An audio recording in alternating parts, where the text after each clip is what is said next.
that's what I hear about. I don't hear about Valentine's Day. I hear about Giving Hearts Day, which is pretty amazing. I love to hear that. Considering last year you raised over $29 million for our region. Yes. And that's all these charities just getting the word out. And I just feel like the numbers speak for themselves because people wouldn't be stepping up and contributing to them if it wasn't work worth doing, right? But it's such impactful things that they're doing. It speaks volumes that these donors are willing to step up and support them on this day, you know? And yeah, we're painting the town red. What could be prettier than that, right? Yeah, exactly.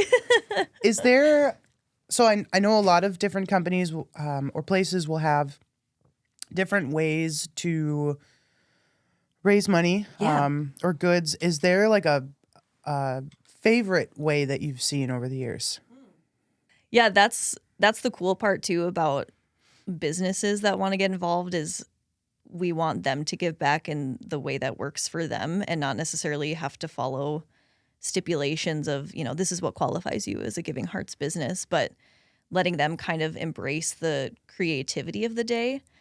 One that has been a recurring one every year that the charities get really excited about is the Vision Bank video contest. Okay. So they host this huge video contest where charities can send in their videos, and 90% of the time, they're not these fabulous, you know, well-crafted videos, or I shouldn't say not well-crafted. They're great videos, but, you know, they're not putting a ton of money into production for it. Yeah, not high-end production. Yeah. It's authentic videos that they're probably just taking with their phones. And they list all of these videos on the Vision Bank website so people can go and watch them and vote on their favorite one. And then at the end of it, they have awards for the winners, I think the top 3, and then there's like an underdog winner too. And it's crazy to see how many videos get sent in and how many people are going to this website and watching every single one. Yeah. Just to see, you know, what's happening in these organizations, because it gives you that front row seat to it, you know, and yeah, it's just super exciting. That's kind of cool. Yeah. I want to check. I got to make sure I check that out. Yeah.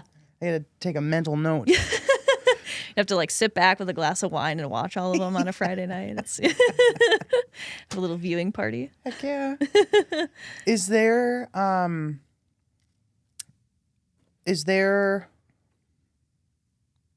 do I want to phrase this? In the last episode that we did with Travis Christopher, we talked about donating, philanthropy.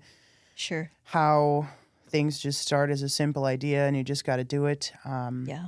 And he also talked about the importance of letting people know how what they have done has impacted others.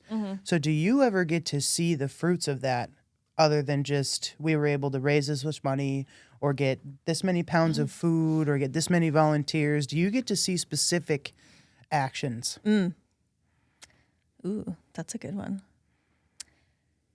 Yeah, I would say it's really cool to hear the difference that it makes for the operations of a charity. Because a lot of times what you hear from the charities is, you know, because of you, we were able to serve this many meals to this many people, or, you know, however they like to illustrate their work.